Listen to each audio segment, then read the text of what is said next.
All right. What is this called again? Ground? No, not ground. Grounding. What is this? Bond? Oh, bondage? What is bondage? Back in 2017, I began a full restoration of my 96 Bayliner by tearing it apart all the way down to the hull. From there, I began the rebuilding process, which included learning to fiberglass, rebuilding an engine and outdrive, learning to fair and paint, and even upholstery. Now, I've bought a 28-foot cabin cruiser, and I'm starting all over. Welcome, my name's Jared. Now get ready, because it's going to be a ship show. What's going on, everybody? Welcome back to the channel. My name is Jared, and in this episode, we are going to tackle one last electrical thing in the bilge area, and that is bonding. Bonding on boats is a very complicated subject. I'm not going to even begin to claim that I know what I'm doing. I've done about as much research as I feel like I need to get the job done 99% of the way. I highly recommend Nigel Calder's book. Forget the name. It's like Boat Mechanical something. I don't know. It's I'll put a picture up in the corner or something. But I highly recommend that if you're doing a project like this, or any boat project for that matter. Covers just about everything. But between my research and that book and a little bit more kind of on internet forums, things like that, I think I have a pretty good grasp of what I need to do. That being said, I'm still sure I'm going to screw something up. But anyways, let's hop back on the bilge, take care of bonding all the through holes, the sea strainers, the outdrive connection, like basically everything that's metal back there needs to be bonded to the grounding bus bar. So let's get after it. All right, welcome to the bilge. Let's talk about the grounding bus bar, which I have already installed in a previous video. That lives right back here, and that sole purpose of that bus bar is the grounding wire connection for basically everything that needs bonding.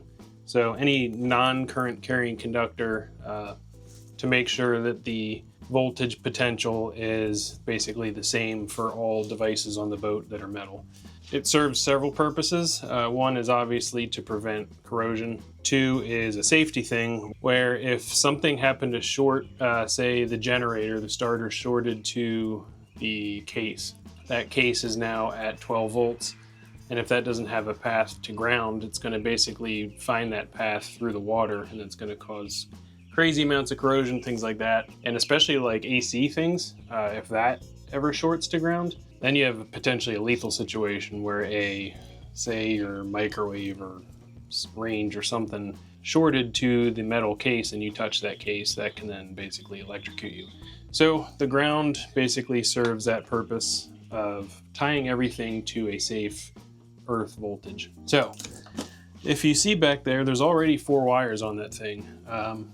In a previous video, I believe I covered it, but if not, just to recap, 2 of the smaller wires are bonding wires for the fuel system. So one of those smaller wires is actually running to the metal tank underneath here, and then the other one is running up to the actual fill port for the gasoline. So that's to reduce any risk of static electricity buildup and sparking at the fuel fill. So obviously that would be bad. So that's what the 2 small ones are. The 2 larger ones actually run up to the front of the boat. Those are the grounding wires that come from the grounding bus bar up in the cockpit area behind the electrical panel. Those were already existing in the boat. I basically just cut them to length, terminated the ends, and attached them. So everything up there should be good as far as grounding goes. Now, 90% of what I need to do is back here in the bilge. I need to make the bonding connection to all 3 sea strainers, all 3 through holes. The outdrive needs connected. Let's see, the water heater is already connected with the AC ground, and then the motor obviously when it goes in. So that's the majority of it. I'll think about it, make sure I'm not missing anything. Sure I am, but anyways, let's get started on these through holes and sea strainers.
while we're on the topic of bonding wires, there's one thing that I need to take care of outside the boat, which seems weird, but if you notice here, I do not have a transom drain, bilge drain, garbage drain, whatever you want to call it. One of these things. When I bought the boat, when I removed the plug, it was literally seized in there and it ripped the thing off. All right, sorry about that. Randomly, my neighbor came over, started talking to me, so had to pause there. Anyways, got the new drain here and the screws ready for it. Now, before I can go ahead and bond this in, I'm going to use 5200 to bond this in. Normally, I don't use 3M 5200, but this is a use case where you do because you want it permanent and it's underwater. Anyways, I'm going to clean this up first. Got little sanding pads here, get it cleaned out. Make sure I got a nice clean surface for the 5200 to bond to, and then we will get it marked, drilled. I'm actually going to rotate it and use, I think I'm going to rotate it and use different screw holes, not reuse the same ones, just in case they got kind of stripped or anything when the old one broke. So I will drill those new holes. And you will notice here, I have 2 wood screws. These are a real good quality 316, and then this really long machine screw, also 316. Now the purpose of this is actually, hopefully, the build or the transom for Mercruiser should be 2 to 2 1/4, I think, inches thick. And this is a 2 3/4 inch screw, I believe. This will actually go all the way through into the bilge, in theory. And then I can attach a bond wire to this. The previous design was not bonded. Part of me wonders if that's why it actually broke from corrosion. But anyway, that's the plan. So let me get this cleaned up and then we will drill some holes.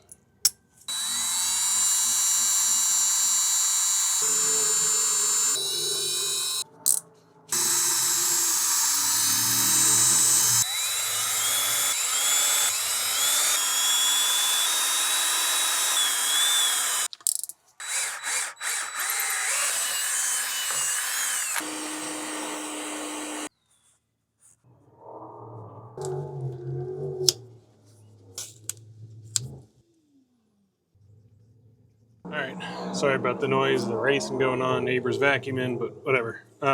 So I got my 3M 5200 here, got my new drain, got the tape masked off and everything. Everything's nice and clean with acetone. I scuffed the back of this with some sandpaper, wiped it clean with acetone, giving myself the best chance of getting a good bond here. Now this is a case where you don't want to be sparing with 5200. I mean, you want to really goop this thing up. Now obviously not so much you get it in the threads and block that kind of stuff, but really put on heavy and then we'll do a good cleanup job. So here goes nothing.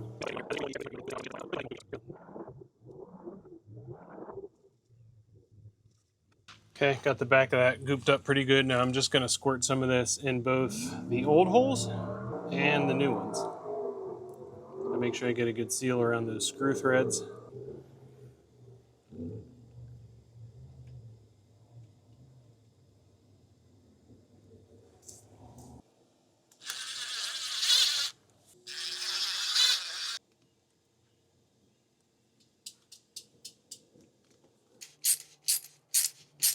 All right, that should be good. All right, just tighten these last screws.